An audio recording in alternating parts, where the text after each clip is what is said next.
Assalamualaikum warahmatullahi wabarakatuh. Segala puji hanya milik Allah Azza wa Jalla, Rabb semesta alam. Salawat dan salam semoga tercurahkan kepada Imam para Rasul Nabi kita Muhammad Sallallahu Alaihi Wasallam beserta keluarga dan para sahabat-sahabatnya.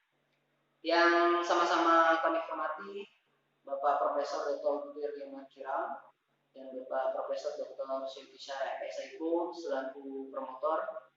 Kemudian yang sama-sama kami hormati Bapak Profesor Dr. Husnian MPD dan Bapak Profesor Dr. Safrudin MPD selaku pembahas. Terima kasih Pak telah bersedia hadir dalam seminar hasil disertasi saya ini yang berjudul Pengaruh Latihan Aerobik dan latihan gabungan weight training dan aerobik disertai di rendah kalori terhadap presentasi lemak tubuh siswi SMA Negeri di Kota Padang. Saya akan memulai menyampaikan hasil penelitian saya ini. Kita mulai dari latar belakang. Pada latar belakang ini menjelaskan kelebihan berat badan dan obesitas di seluruh dunia telah meningkat secara signifikan. Ini menurut para ahli Kopesdi 2017. 17% kasus obesitas biasa ditemukan pada anak-anak. Kemudian 5,8% tergolong kasus obesitas ekstrim yang ditemukan pada anak muda usia 2-19 tahun. Ini menurut para ahli legal 2014. Riset Kesehatan Nasional, Riskesnas tahun 2016 menunjukkan penduduk dewasa berusia di atas 18 tahun yang mengalami kegemukan atau obesitas sebesar 20,7%. Angka itu menunjukkan peningkatan pesat dari tahun 2013 ketika penduduk yang kegemukan mencapai 15,4%. Sementara kajian Global Burden of Disease yang dipublikasikan oleh jurnal Nature pada tahun 2014 mengungkapkan Indonesia di peringkat 10 dunia. Sementara itu, data nasional menunjukkan data dari penelitian Saudari Huliati dari Departemen Ilmu Gizi dan Kesehatan Fakultas Kedokteran Universitas Gadjah Mada. Orang-orang di Indonesia sekarang ini mengalami obesitas 30%. Sementara anak-anak dan remaja mengalami obesitas 10%-nya. Kemudian didukung oleh data Riskesdas tahun 2013, terjadi peningkatan yang signifikan dimulai dari tahun 2007, 2010, kemudian 2013. 2007 terdapat 1,4% obesitas, kemudian 2010 3,7% obesitas, kemudian di 2013 meningkat menjadi 7,3% obesitas. Dilanjutkan dengan data regional, khususnya Provinsi Sumatera Barat. Sumatera Barat termasuk dalam 15 provinsi yang memiliki prevalensi obesitas di atas angka nasional, terutama remaja, yaitu 6,5% obesitas. Nah, obesitas remaja termasuk 10 penyakit terbanyak dengan prevalensi 10,3% dari tahun 2012 sampai 2013, melebihi prevalensi nasional. Data-data ini menunjukkan masalah obesitas meningkat dalam beberapa tahun terakhir, terutama pada kelompok remaja. Hal ini sangat memprihatinkan karena obesitas ini memberikan dampak-dampak negatif terhadap sisi kesehatan maupun sisi psikologis. Di antaranya, obesitas ini bisa menyebabkan gangguan jantung dan pembuluh darah, kemudian gangguan fungsi hati, kemudian batuk empedu, diabetes, gangguan sistem pernapasan, gangguan kesehatan kulit, dan gangguan psikologis. Data ini sesuai dengan pendapat para ahli yang telah melakukan penelitian. Di antaranya Nigatu dan kawan-kawan 2016 yang menyebutkan banyak dampak-dampak negatif dari obesitas. Sehingga peneliti menganggap ini sebuah ancaman yang luar biasa untuk generasi muda, terutama di Indonesia. Sehingga peneliti tertarik untuk melakukan sebuah penelitian dan berusaha memberikan solusi untuk mengatasi obesitas ini. Di sini peneliti melihat ada beberapa usaha yang bisa dilakukan untuk mengatasi masalah obesitas ini. Yang pertama itu dengan melakukan kegiatan olahraga, yaitu olahraga aerobik, kemudian dengan melakukan diet, kemudian juga dengan melakukan terapi psikologis. Wujud dari upaya ini adalah dengan memberikan bentuk-bentuk latihan kepada penderita-penderita obesitas ini, diantaranya itu bentuk latihan aerobik, kemudian juga memberikan bentuk latihan weight training yang dikombinasi dengan latihan aerobik, dan juga dibarengi dengan pengaturan diet. Kombinasi dari dua kegiatan ini mudah-mudahan memberikan efek yang luar biasa terhadap penurunan obesitas ya. Sehingga diharapkan dapat dimanfaatkan oleh masyarakat banyak. Nah, sebelum masuk ke metodologi penelitian, peneliti telah mencoba memaparkan tinjauan pustaka terkait dari lemak, kemudian obesitas, konsep diet, gizi dan kalori, serta latihan. Ini peneliti memilih jenis penelitian kuasi eksperimen dengan rancangan desain eksperimen faktorial 2x2. Tempat penelitian ini dilakukan di Kota Padang, yaitu beberapa SMA yang ada di Kota Padang, yaitu SMA Negeri 2, kemudian SMA Negeri 3, dan SMA Negeri 10.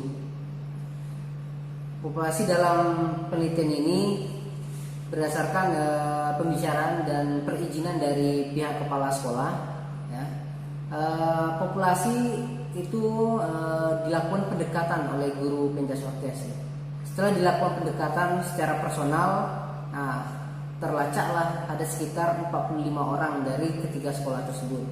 Nah, kemudian peneliti melakukan semacam observasi awal terhadap data-data yang sudah diberikan oleh guru-guru Pencasorkes tersebut. Nah, didapatkanlah sampel sebanyak 21 orang. Selanjutnya kepada sampel diberikan perlakuan penelitian. Yang pertama itu latihan aerobik yang disertai dengan pemberian diet rendah kalori dan diet normal. Kemudian juga diberikan perlakuan latihan gabungan weight training dan aerobik, juga disertai pemberian diet rendah kalori dan diet normal. Nah, perlakuan ini diberikan selama 16 kali pertemuan, 4 kali dalam seminggunya selama 1 bulan. Sebelum perlakuan ini diberikan, terlebih dahulu dirancang beberapa perancangan seperti pemberian pengetahuan tentang gizi oleh pakar, kemudian juga dilakukan tes kesehatan oleh dokter. Nah, kemudian tim peneliti juga memberikan masa adaptasi kepada para sampel selama 2 minggu kegiatan. Nah, baru diberikan perlakuan yang telah disampaikan tadi. Dari perbedaan pemahaman dalam penelitian ini, maka peneliti mencoba mendefinisikan secara operasional terkait presentasi lemak tubuh, latihan aerobik, latihan gabungan training dan aerobik, diet rendah kalori, diet normal, dan siswi SMA Negeri Kota Padang itu sendiri.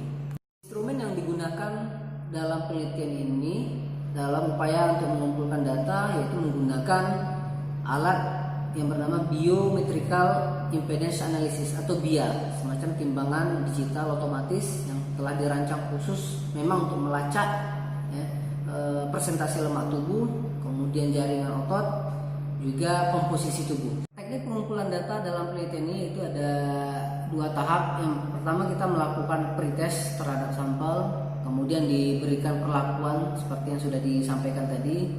Kemudian di akhir kita melakukan post-test. Nah, setelah dapat data dikumpulkan, kemudian dilakukan dengan melakukan teknik analisis data. Yang pertama dilakukan uji persyaratan analisis, yaitu uji normalitas, kemudian uji homogenitas, kemudian dilanjutkan uji ANAVA.